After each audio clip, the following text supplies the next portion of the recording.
রবিবার নীল ষষ্ঠী। কলকাতার লেক কালীবাড়িতে সাড়ম্বরে আয়োজন করা হয়েছে দেবাদিদেব মহাদেবের পুজো। পুণ্যতিথি পালন করতে সকাল থেকেই মন্দিরে ভক্তদের ভিড়। নীল পূজা বিশেষত নারীদের ব্রত হিসেবে পরিচিত। এখানে নারী একাধারে গৃহরক্ষক, পালনকর্ত্রী এবং ত্যাগের প্রতিমূর্তি। তাঁরা উপবাস, সংযম এবং নিয়মের মাধ্যমে নিজেদের জীবনকে শৃঙ্খলিত করেন। সন্তানের মঙ্গল কামনায় শিবের মাথায় জল ঢেলে নীল ষষ্ঠী উদযাপন করেন মায়েরা।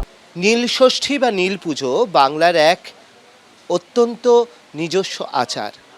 কিন্তু এই নীল পুজো কি, এর পিছনে পুরাণের ঠিক কী কাহিনী রয়েছে সেটাই আমরা জেনে নেব লেক কালীবাড়ির প্রধান সেবায়িত নিতাই চন্দ্র বসুর কাছ থেকে। যদি আপনি একটু নীল পুজোর বিষয় বলেন। পুজো ঘটনাচক্রে আমাদের মন্দিরের যে প্রতিষ্ঠা দিবস তার আগেই কিন্তু দিনে হচ্ছে নীল পুজো। নীল পুজো এটা হচ্ছে বাংলার লোক ধর্মে এই নীল পুজোর একটা গুরুত্বপূর্ণ কিন্তু আচার, যা প্রধানত চৈত্র মাসের অন্তিম প্রহরে পালন করা হয়। এটি মূলত শিবের নীলকণ্ঠ রূপের উপাসনা, যে রূপে তিনি সমুদ্র মন্থনের সময় হলাল বিষ পান করেছিলেন এবং তার মাধ্যমে বিশ্বকে রক্ষা করেছিলেন।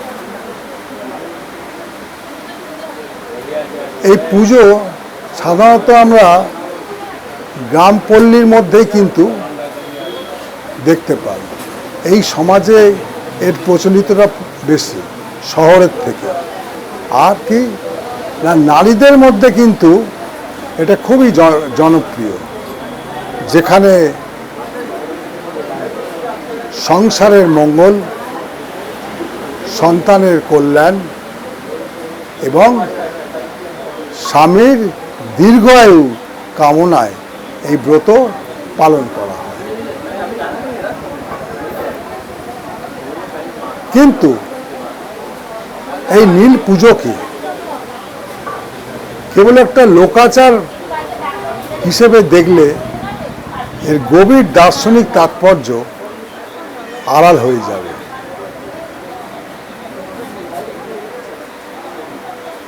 এর অন্তরালে নিহিত আছে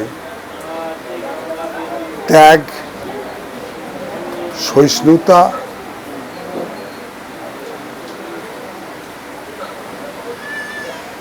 বিশ্ব কল্যাণ এবং আত্মোৎকর্ষের এক গভীর প্রতীকী ভাষা।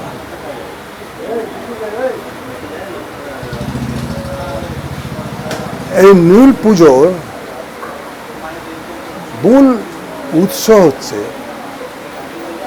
এটা নিহিত আছে সমুদ্র মন্থনের কাহিনীতে, যা আমরা পুরাণে পাই।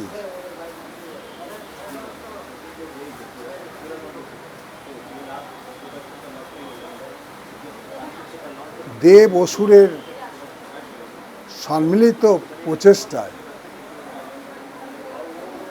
অমৃত লাভের আগে যে মারাত্মক যে বিষ উৎপন্ন হয় তা সমগ্র সৃষ্টিকে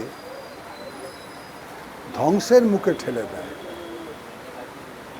তখন শিব করলেন কি না, সেই বিষ পান করে সেটা রাখলেন কোথায় না, কণ্ঠে। কণ্ঠে তিনি ধারণ করলেন, ফলে তার কণ্ঠ নীল বর্ণ হয়ে যায় এবং তিনি নীলকণ্ঠ নামে পরিচিত। এই ঘটনাটি এক গভীর দার্শনিক প্রতীকে রূপান্তরিত হয়েছে। কীরকম না বিষ। বিষটা কি? বিষ হচ্ছে জগতের দুঃখ, অশুভ ক্লেশ ও জ্ঞান। আর শিবের যে পান করেছেন সেই পানটা কি? বিশ্ব কল্যাণের জন্য আত্মত্যাগ। আর নীলকণ্ঠ এটা হচ্ছে দুঃখকে ধারণ করেও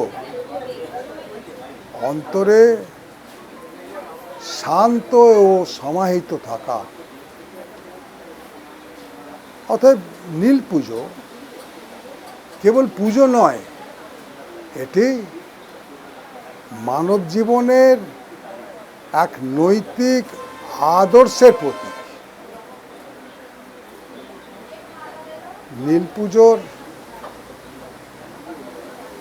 অন্যতম প্রধান দার্শনিক তাৎপর্য হল ত্যাগ ও সহিষ্ণুতা। শিব বিষ পান করে তা নিজের মধ্যে ধারণ করেছিলেন, কিন্তু তা তাকে কিন্তু ধ্বংস করেনি, বরং তিনি তা রূপান্তর করেছেন। এখানে আমরা এক গভীর নৈতিক একটা শিক্ষা পাই। কি সেই শিক্ষা? না জীবনের কষ্ট এড়িয়ে যাওয়া নয়, তাকে গ্রহণ করা, ব্যক্তিগত সুখের ঊর্ধ্বে সমষ্টির মঙ্গল কামনা করা, আত্মসংযমের মাধ্যমে বিষকে অমৃতে রূপান্তর করা। এই ভাবনা ভারতীয় দর্শনের তপস্যা ও ত্যাগ এই ধারণার সাথে নিবিড়ভাবে যুক্ত। নীল পুজো বিশেষত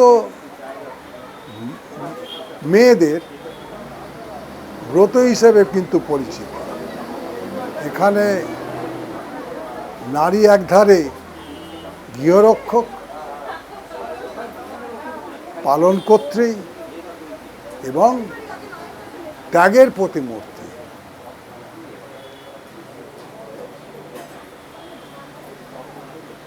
তারা উপবাস, সংযম এবং নিয়মের মাধ্যমে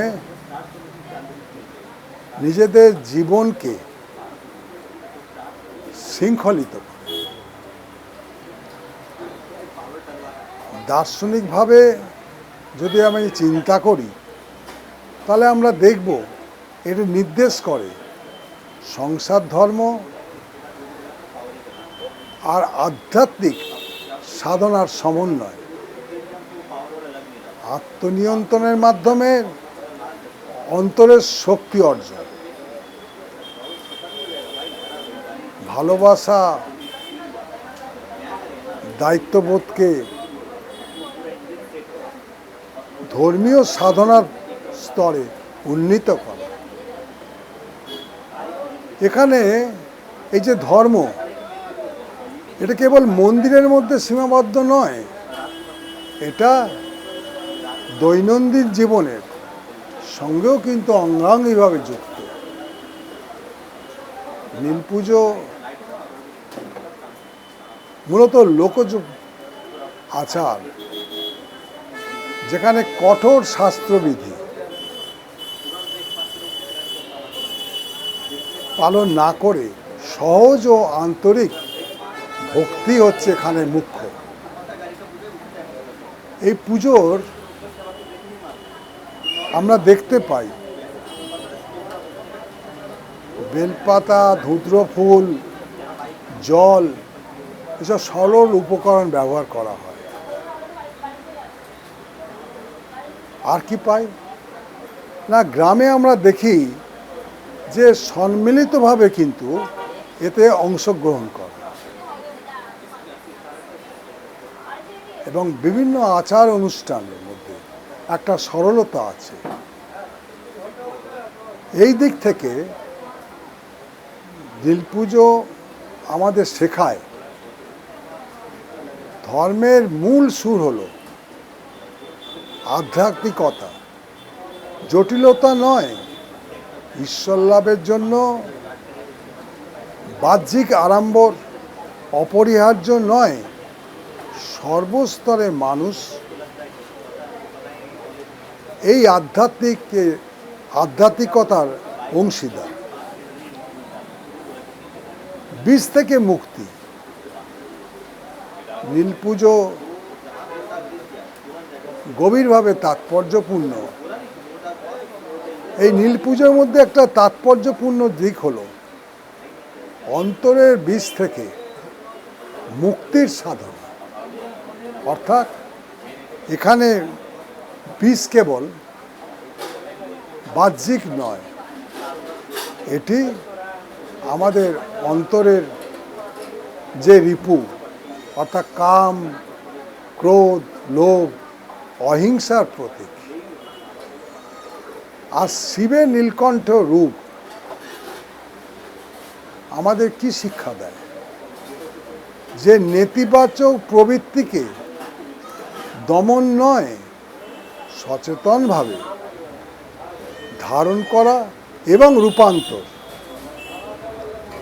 অন্তর্দৃষ্টি আর ধ্যানের মাধ্যমে আত্মশুদ্ধি। চৈতন্যের উচ্চতর স্তরে উত্তরণ। এটি এক প্রকার যোগ দর্শনেরই রূপক, যেখানে মন ও চেতনাকে শুদ্ধ করার প্রক্রিয়া প্রতিফলিত হয়। নীল পুজো বাংলা লোক সংস্কৃতির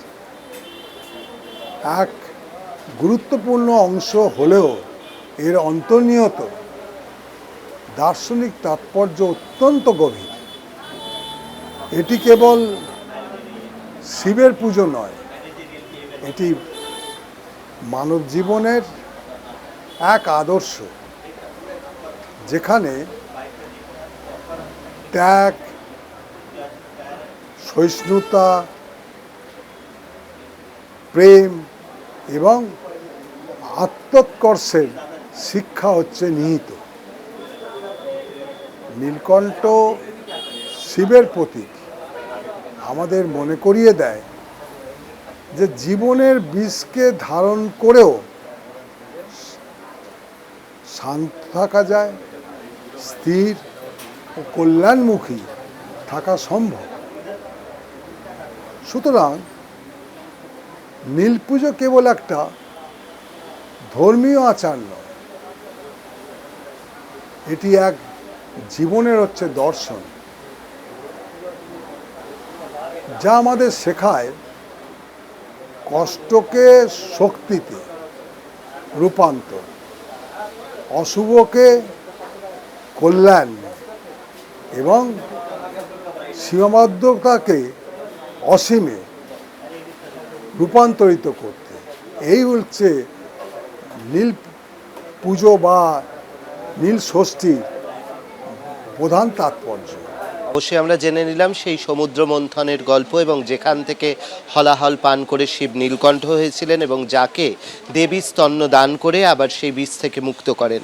সেই নীলকণ্ঠের পুজোই হচ্ছে নীল পুজো, যা লেক কালীবাড়িতেও কিন্তু মহা সমারোহে পালন করা হয়ে থাকে।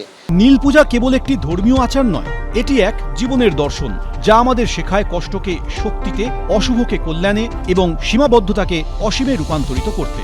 অর্ণব মুখোপাধ্যায়, এবিপি আনন্দ, কলকাতা। এবিপি আনন্দ, এগিয়ে থাকে, এগিয়ে রাখে।